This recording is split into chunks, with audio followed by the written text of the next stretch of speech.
Back at halftime, Jim Druckenmiller has thrown a touchdown pass. Rashaan Salam running wild. The Maniacs leading the Xtreme 15-3. Well, one bright spot for Los Angeles has been their kicker, Jose Cortez. He knocked one through from 40. Interestingly, he's a barefoot kicker. But in these conditions, sometimes he has to kick without his shoe. With the shoe, without the shoe. What to do?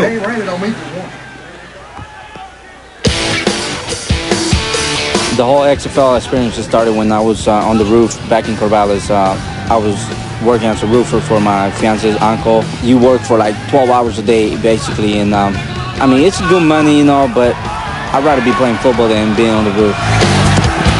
I was working on the roof when I got the phone call from Coach Luganville, and he told me that they drafted me. I was going to come back and play in LA for the LA Xtreme. I started pretty bad, you know. I mean, I missed my first field goal. Second game, I missed 2 field goals. That's when the whole Tommy and me story started about us. Why the would we kick it? If he can't make it, we gotta go. 4th and 2. I mean, it bothered me at some point, but at the same time, you know, it just made me work harder during that week to prove him and prove everybody else that I was capable of playing for the XFL. Emotions run high on the field. That stuff that goes on in every game, in every league, it's just, in this league, they tend to catch you on the sideline saying it. My technique, you know, I was trying different ways of kicking, which that threw me off, and but I came back the week before Vegas and started kicking the way I was kicking during camp. He kicked very well in the preseason, and I think that was what the biggest shocker of it was, coming out the first 2 games and struggling because he had kicked so well. He just told me, you know, that I was his boy and we were teammates and not to worry about it, just to go ahead and perform. Right after I made that 48-yard field goal to win the game, I felt pretty happy. After everybody jumped on me, you know, celebrating about winning the game, Tommy came up to me and told me, you know, he gave me a high five and told me, you know, that's the way to come back. Hey, it's the man right here, baby. I'm always dreaming about having to kick a winning field goal, and so far, you know, this is my second one, and it ain't gonna be the last one. 25-year-old Jose Cortez with the make in the first half. He's now 7 of 10 on the year. He is a candidate for the XFL Kicker of the Year. He boinked one from 40. He knocks it through with the shoe, Boz. In this weather, that's saying something. That's not an easy kick right there, partner. No problem. Sliding a bit. Cortez, the lone offensive highlight for Los Angeles. Let's bounce over to the Memphis Maniax locker room. Paul Lacoste and the Maniax defense, very, very effective in the first half. Holding the high-octane LA Xtreme to just 3 points. Where were they, Paul? Lacoste, he's 26 years old from Jackson, Mississippi. He's a high-energy guy who takes pride in getting himself ready to play in the big games. That's how, but Bo, tell him that's how it ended up. Paul Lacoste, Memphis Maniax, XFL, full access game day. Right now, I'm thinking about their tight end primarily. Going through my head, you know, all the things the plays we've gone over, you know, thinking about my family. I got a lot of nerves running through me right now. Well, this Maniacs only, pre-game meal. Got to get your meal, got to get your mind right.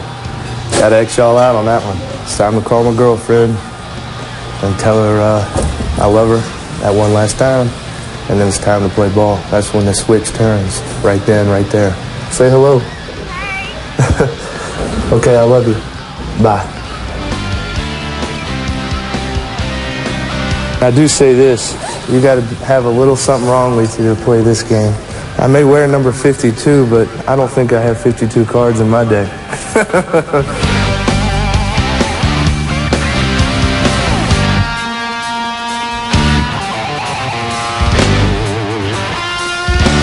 Time to go for the walk. Gotta smell the grass, get a feel for it all. There's nothing better than that right there. And that's my office. That's where I work. Different music for me hits different emotions, so music is definitely a part of getting ready for a game.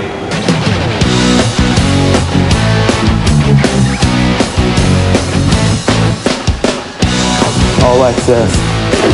This is Randy, and I've been with Randy ever since college. Y'all can read that, I don't mind. He's got a different one for every game. I always read them. Game day. Put the eye black on. Time to go. That's all this is. Pure rush.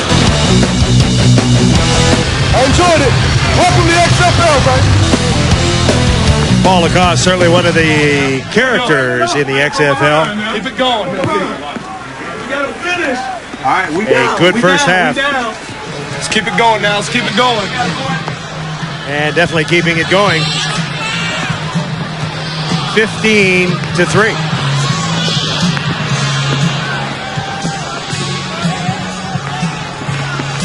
Chris Marlowe and Brian Bosworth. There's no let up in the rain. Didn't seem to affect the Maniacs much. They came out with their quarterback, Jim Druckenmiller, and really dominated from the start. Yes, they did. You know, I think it was Kippy's believability in Jim's arm early on that set the tone for this game.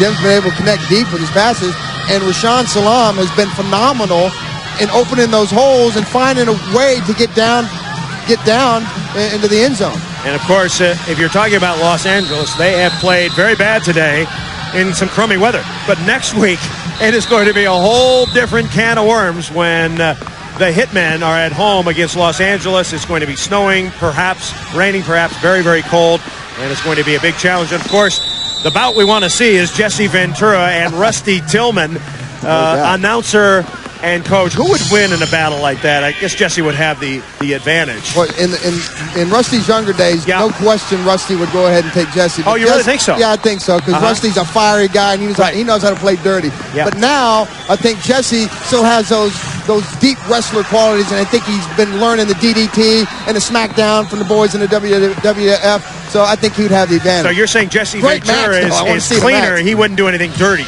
Ventura. No, I definitely think he'd do something dirty. No question. Jesse's definitely dirty. He definitely has some advantages.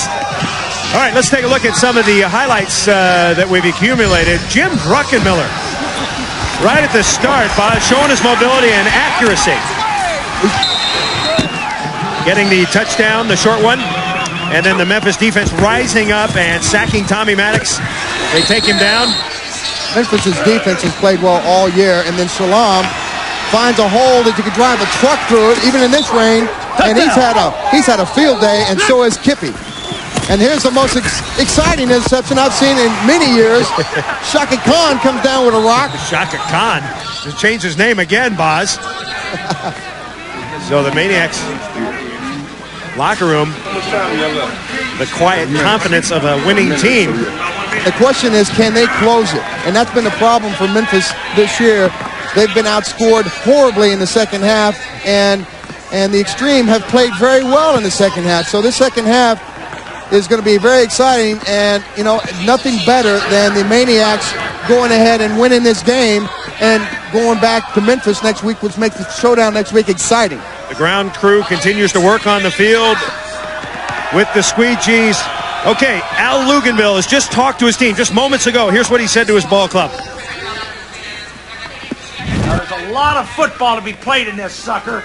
And defensively, when I'm disappointed, they're taking the damn football right straight at us. Now, linebackers and front people, you line up and start kicking somebody's tail. All right? That's all that is. It ain't scheming and anything else. There's no magic in this deal. The kicking game, hold on to the football. Offensively, you got the ball first. Let's take it down the field. Let's go with it. Guys, I'll tell you what, and I warned you about this early in the week, right out of the box. Right now, they're playing harder than you are. Right now. And you gotta have to change that. It's up to you. There ain't any magic going to come out of this. Start making plays and be a football team. Okay? All right, let's get out there. Let's go. Get out. Al Luganville boiling at the moment as he sends his LA Xtreme back out onto the field. Quarterbacks have been the story. Druckenmiller has been outstanding. Maddox, not so good. The Memphis Maniax leading at halftime 15-3. And it remains to be seen in these kinds of conditions, Brian Bosworth.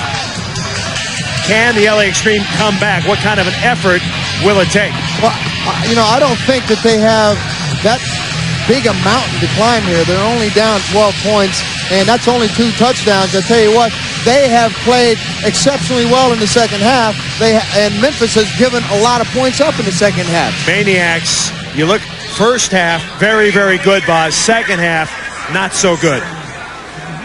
So can the Maniacs hang on here in the second half? Jim Druckenmiller, who told us last night, I feel like I'm the best quarterback on the team that I should be playing, and he has proved it so far today.